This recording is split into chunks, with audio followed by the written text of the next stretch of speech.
Hello बच्चों।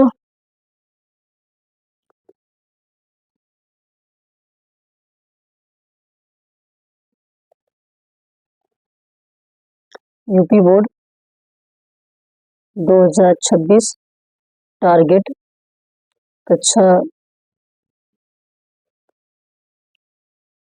Chemistry 12 question paper 2025 set 1 जेजेड ना। इसी को हम लोग क्या करने चल रहे हैं, सेट हल करने चल रहे हैं ना बाबू। क्या करने चल रहे हैं हम लोग, सेट हल करने चाह रहे हैं। ठीक, इससे पहले मैं आप लोग को मोटिवेशन की कुछ बातें बता दे रहा हूँ कि आप लोग को बहुत अच्छे से तैयार होना चाहिए। ठीक, चलिए पहले बात तो मैं बता दे रहा हूँ बाबू। देखिए, सक्सेसफुल क्लासेस में मैं पंचदेव बिंदेश्वरी आपका स्वागत में अभिनंदन करता हूँ। आपको मैं ये बता दे रहा हूँ कि सक्सेसफुल क्लासेस में आपको क्वेश्चन पेपर, जो प्रीवियस पेपर का पेपर है, वे कंटिन्यू आपको मिलेगा हल करने के लिए। और इसके मैं आपको हल करके प्रतिदिन आपको जो क्वेश्चन पेपर है उसे हम बताएंगे और आपको अच्छे से तैयारी कराने की कोशिश किया जाएगा। ठीक, अब आपको हम कुछ मोटिवेशनल बातें के बाद चलते हैं आगे बढ़ने के लिए। ठीक, कामयाबी उन्हीं को मिलती है, कामयाबी उन्हीं को मिलती है जो थक कर भी रुका नहीं करते। कामयाबी उन्हीं को मिलती है जो थक कर भी रुका नहीं करते हैं। सफलता की राह धैर्य, मेहनत और आत्मविश्वास से होकर गुजरती है। जो सफलता की राह होती है ना वो वे धैर्य, मेहनत और आत्मविश्वास से होकर गुजरती है। ठीक है वो बस में ना, सपनों को पाने के लिए नींद का त्याग करना पड़ता है। सपनों को पाने के लिए क्या करना पड़ता है, नींद को त्याग करना पड़ता है। तू चल तेरा खुदा भी तेरे साथ चलेगा, तू चल तेरा खुदा भी तेरे साथ चलेगा ना बाबू। कड़ी मेहनत का कोई विकल्प नहीं होता, कड़ी मेहनत कोई बाबू विकल्प नहीं होता है। बात समय कि समय आ गया ना। चलिए, ये हमारा सेट है। अब सेट में, ठीक, सेट को आगे हम लोग बढ़ाते हुए चल रहे हैं। आपको सेट को हम बता रहे हैं कि हल किस तरीके से किया जाएगा उसके विषय में बताएंगे। कुछ क्वेश्चन पेपर है, उस कुछ क्वेश्चन पेपरों को हल कराएंगे और खास करके जो क्वेश्चन हैं उन क्वेश्चनों को भी बताएंगे। ठीक, पहले देखिए समझते हैं। देखिए बाबू, ये टैबलेट में आपको हम क्वेश्चन पेपर बता रहा हूँ। ठीक, क्वेश्चन पेपर आप लोग को देखने के लिए देखिए क्वेश्चन पेपर लाए हैं। ठीक, और आप इसमें से अच्छे से देख सकते हैं। क्वेश्चन पेपर आप लोग को क्लीन दिखाई दे रहा होगा। ठीक बाबू, देखिए अब एक क्वेश्चन पेपर दिया है, तो इस क्वेश्चन पेपर में समझ सकते हैं। देखिए बाबू, पहले देखो समझ लो, ये 2025 का, ठीक, रसायन विज्ञान 347 जेजेड 152 इसका कोड नंबर होता है। समय देखो बाबू, ये 3 घंटे 15 मिनट मिलता है ना। इंटरमीडिएट वाले बच्चों कितने घंटे मिलता है, 3 घंटे 15 मिनट बाबू मिलता है ना। और इसमें देखिए निर्देश क्या होता है, निर्देश बहुत जरूरी होता है पढ़ने के लिए। हम लोग को कहता है भाई वो कि देखो, सभी प्रश्न करना अनिवार्य होता है, सभी प्रश्न करना अनिवार्य, सभी प्रश्न क्या करना होता है, अनिवार्य होता है। ठीक, प्रत्येक प्रश्न के निर्धारित अंक उसके समझ दिया गया, मतलब समझ दिया जाएगा। देखिए ये क्वेश्चन है, इस क्वेश्चन समझ है क्या क्या है, क्वेश्चन को दिया गया है। आगे पढ़िए समझिए। इसमें क्या है, गणनात्मक प्रश्नों में गणना के समस्त पद दीजिए। जो गणनात्मक है वो समस्त पद देना है।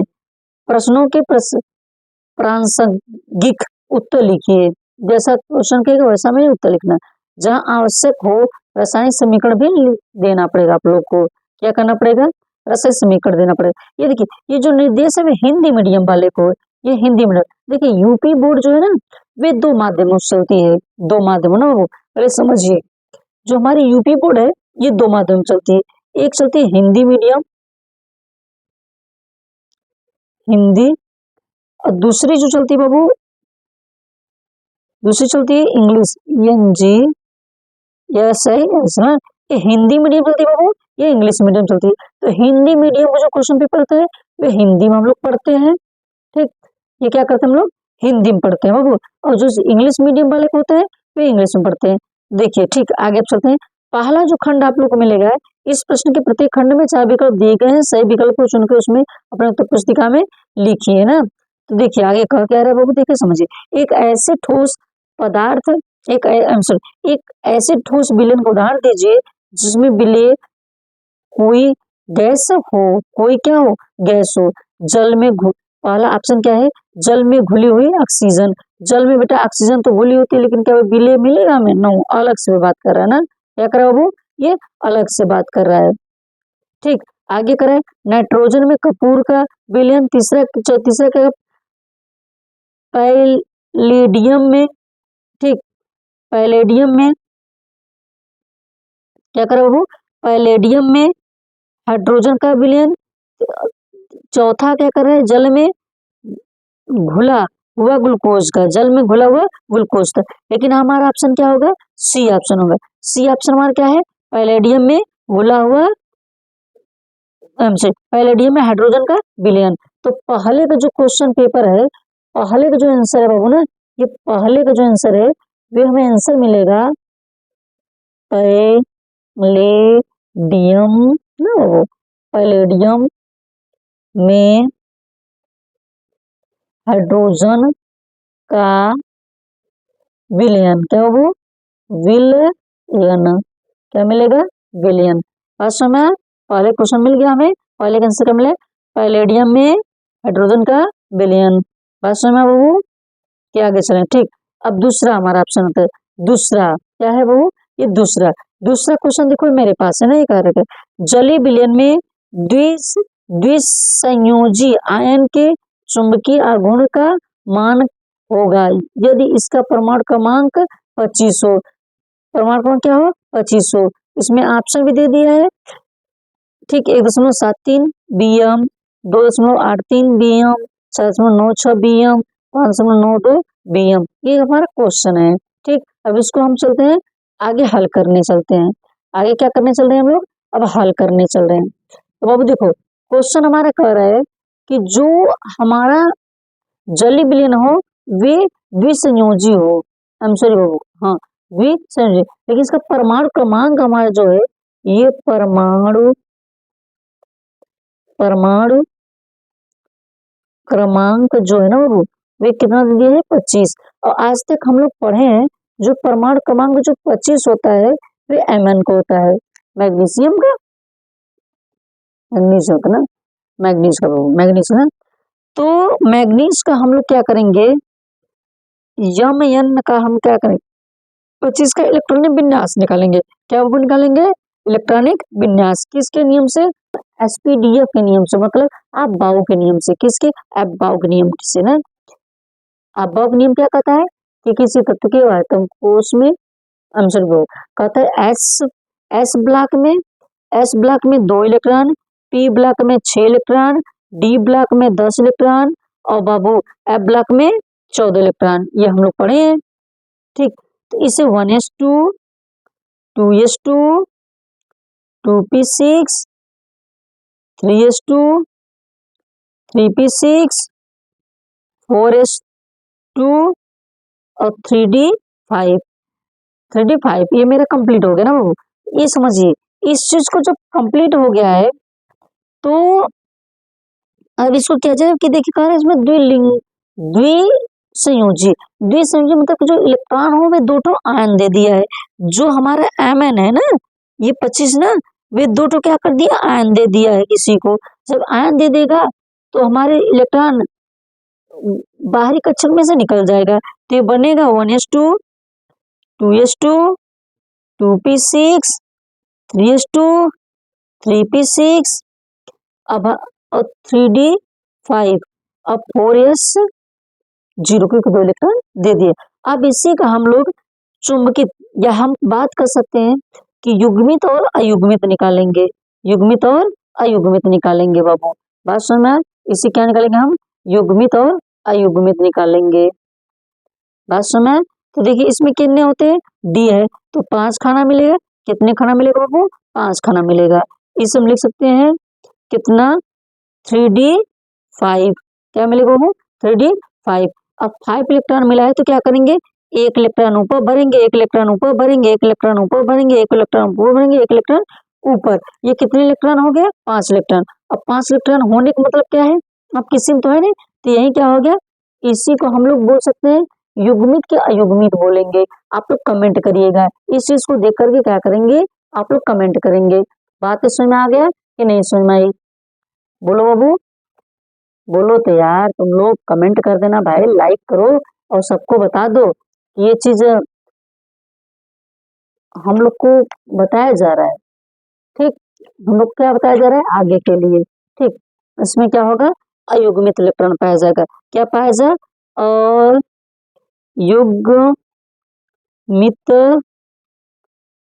इलेक्ट्रॉन। अयुग्मित इलेक्ट्रॉन जो मिलेगा भैया वो कितना मिलेगा हमें, 5 मिलेगा। क्या मिलेगा, 5 मिलेगा। तो हमारा जो क्वेश्चन हमारा कर है बाबू ना, कि परमाणु क्रमांक द्विलिंगी मतलब जलीय विलयन में द्विसंयोजी आयन के चुंबकीय आघूर्ण। तो चुंबकीय आघूर्ण का जो फार्मूला होता है, चुंबकीय आघूर्ण का बाबू जो फार्मूला म्यू बराबर होता है n प्लस n प्लस 2। क्या होता है बाबू, यही हो एम सॉरी यहाँ इंटू होगा। क्या हो गया बाबू, इंटू होगा। ठीक, यहाँ क्या मिलेगा, इंटू। तो बाबू देखो ये जो मिलेगी ये हमारा n मिलेगा। क्या वैल्यू मिलेगी, n मिलेगा। इसे हम 5 इंटू 5 प्लस 2 अंडर रूट। अब ये 5 इंटू ये दोनों 7, और जब बाबू इसे हम गुणा करेंगे तो 7 पूरे 35 अंडर रूट। तो बाबू देखो जब अंडर रूट म्यू बराबर कितना मिल गया, अंडर रूट 35। ठीक, तो इसका जो वर्गमूल निकालेंगे, क्या निकालेंगे भैया, इसका वर्गमूल। और जब वर्गमूल निकालेंगे तो वर्गमूल हमारा मिलेगा कहाँ तक, ये समझिए। वर्गमूल हमें ये 25 का कितना मिलता है, 5, 5 पचे 25, ये 25 का 25 मतलब 5 का, ये भी 5 का 25 मतलब अंडर रूट 25 और अंडर रूट 25 तो 5 ही मिलेगा, तो 5 मिलेगा। लेकिन 35 है तो पहले 5 5 दशमलव आगे जाएंगे तो हमें 9 मिलेगा। कितना मिलेगा, 9 मिलेगा, 2 मिलेगा, आई एम सॉरी 1 मिलेगा, 1 बार 6 मिलेगा। तो 5.9, एक इसमें दे दिया 2 हो गया। तो जो इसका आंसर मिलेगा म्यू बराबर, क्या मिलेगा भैया, म्यू बराबर, इसको म्यू बराबर मिलेगा, क्या मिलेगा 9.2। आई एम सॉरी बाबू, ये 5.92, यही हमारा क्या होगा, बीएम। और बीएम होने का मतलब यही हमारी क्या मिलेगी, वैल्यू मिलेगी। ठीक, अब देखते हैं इसमें ऑप्शन हमारा कोई है, इसमें अब देखते हैं क्या बाबू, इसमें कोई ऑप्शन दिया है, हाँ बाबू क्या दिया है, डी वाला 5.92 बीएम, यही हमारा क्या होगा, आंसर होगा। यही क्या होगा, हमारा आंसर होगा। बात सुन में, ठीक, आगे चलते हैं, फिर से आगे चलते हैं। जो जीता वही सिकंदर, पहले मेहनत करो बाबू तब वही जीतोगे, तब सिकंदर बनोगे। अब ये मत सोचो कि सिकंदर बनने के लिए पढ़ना, लड़ाई लड़नी पड़ेगी, लेकिन तुम लोग के पास उतना तो दिमाग है नहीं, क्योंकि खपड़ा भरे हो तो अपने दिमाग में को खच्चड़ वाले चीज भरे हो भाई, तो तुम लोग दिमाग कहाँ काम करी। दिमाग काम करने के लिए उतना मेहनत करना पड़ता है, लेकिन तुम लोग मेहनत करने वाले हो नहीं, खा खा के सोओगे बस अली 2-2 थरिया। ठीक, बाबू अब चलते हैं गो वाला ऑप्शन, क्या चलते हैं, गो ऑप्शन चलिए बाबू आगे चलिए समझते, आगे हम लोग समझते हैं। आगे देखो कह रहा है भाई है कि संकुल कोष्टक में CO कोष्टक में NH3 6Cl2 के विलयन में कितने आयन होता है। देखो वो ये किसका पूछ रहा है, CO कोबाल्ट का पूछ रहा है। क्या पूछ रहा है वो, कोबाल्ट का। किसका पूछ रहा है, कोबाल्ट का। तो याद रख लो कि कोबाल्ट में सदैव 3 आयन होता है। कितने आयन होता है, 3 आयन होता है। कितने आयन होता है बाबू, 3 आयन। तो मतलब कोबाल्ट में कितने आयन मिलेगा हमें, 3 आयन मिलेगा। कितने में आयन मिलेगा, 3 आयन मिलेगा। ठीक, कितने आयन मिलेगा बाबू, ये 3 आयन मिलेगा। बस में कितना है, 3 आयन। बस में कि नहीं सुना, ठीक, आगे चलिए बाबू। अब देखिए घ ऑप्शन कर है ना, क्या करे, घ वाला ऑप्शन। अभिकर्मक अभिकर्मक जो एसीटोन और बेंजल्डिहाइड दोनों से अभिक्रिया नहीं करता है, दोनों से अभिक्रिया नहीं करता है। तो अब देखिए सोडियम हाइड्रोजन सल्फाइड में ऑलरेडी नहीं करेगा, ये कर्म नहीं करेगा, क्योंकि सोडियम हाइड्रोजन सल्फाइड में अभिक्रिया कर्म नहीं करता अभिकर्मक एसीटोन बेंजल्डिहाइड, ठीक। फेनिल हाइड्रोजन में ये भी नहीं करेगा, ग्रेनाइड अभिकर्मक में कर ही नहीं सकता है, लेकिन ये फेहलिंग विलयन में कर लेगा, फेहलिंग विलयन में कर लेगा। मतलब ऑप्शन हमारा सी सही है। कौन सा ऑप्शन सही है? हमारा ऑप्शन सी सही है। वो क्वेश्चन में ऑप्शन सी सही है। रीजन क्या है? अभिकर्मक जो एसीटोन और बेंजोडाइड दोनों में अभिक्रिया नहीं करता है, न अभिकर्मक एसीटोन में करता है और न बेंजोडाइड में करता है। ठीक हो बात सुने? हाँ ठीक, घ नंबर सही सही सही सही वो कुछ ठीक। अब आगे हम लोग चलते हैं, हमारा कौन सा ऑप्शन, अब हम लोग चलते हैं अंग वाला ना, अंग वाला क्या लिखा है? कह रहा है कि सबसे मीठा शुगर क्या है? सबसे क्या करे बाबू? सबसे मीठा शुगर क्या है? देखो सबसे मीठा अगर शुगर की आवश्यकता है तो सबसे मीठा जो शुगर हमें पाया जाता है वे हमारा पाया जाता है किसमें? फ्रक्टोज में। किसमें पाया जाता है बाबू? फ्रक्टोज में। सबसे मीठा शुगर किसमें पाएगा? फ्रक्टोज में ही। सबसे ज्यादा मीठा इसमें मीठा किसमें पाता है? फ्रक्टोज में। अब उसके बाद चलते हैं हम लोग किसमें चलते हैं? ये चलते हैं, कौन सा है भैया? 4 नंबर। 4 नंबर तो आप लोग को हमें बताना पड़ेगा। रीजन क्या है भाई कि समझिए, इसका रीजन बहुत है, इसलिए हम आप लोग को बता रहे हैं। फ्रक्टोज में सॉरी ये सी, इसमें सी देखो CH2 double bond CH2 NH CH3 ना का IUPAC नामिंग कर, IUPAC ना वो international union pure applied of chemistry, international union pure applied of and chemistry, ये हमारा क्या है? इंटरनेशनल का, ये मतलब IUPAC का नाम है। IUPAC क्या है? नेमिंग है। अब ना ठीक, अब इसमें हम देखो अभिक्रिया जो हम करेंगे ना, मतलब सॉरी यार, अभिक्रिया भी दिमाग में चलती है भाई। देखो ये जब भी करेंगे तब जब यहाँ से क्रियात्मक समूह हमारा नजदीक होगा, एंड हमारा क्रियात्मक समूह है तो 1 2 3 ना, वो क्या है? 1 2 3, और ये एक कॉमन छुटेगा, छुट क्या रहा है? हमारा मेथिल छुट रहा है। कहाँ ये छुट रहा है? मेथिल। किसमें जुटा है? एन में। तो यहाँ लिखेंगे भैया देखो एन, एन क्या लिखेंगे? मेथिल, या मेथिल भी लिख सकते हो बाबू, कोई दिक्कत नहीं। और क्या है? 1 2 3 प्रोप है, क्या बाबू? प्रोप है, प्रोप ना, क्या है? प्रोप है। और किस पे है? 2 पे डबल बॉन्ड है, तो -2 ठीक, इन हो जाएगा। क्या हो जाएगा? इन होगा। उसके बाद एक पे क्या है बाबू? एमीन है, तो लिखेंगे क्या बाबू? 1 एमीन, तो हो जाएगा IUPAC नामिंग एन मेथिल प्रोपेन 2 इन 1 एमीन। बात समझ में आया कि नहीं? बात समझ में, बात समझ आ गया? बात समझ में आ गया? ठीक, आगे चला जाए, बोलिए आप लोग, आगे चला जाए। ठीक,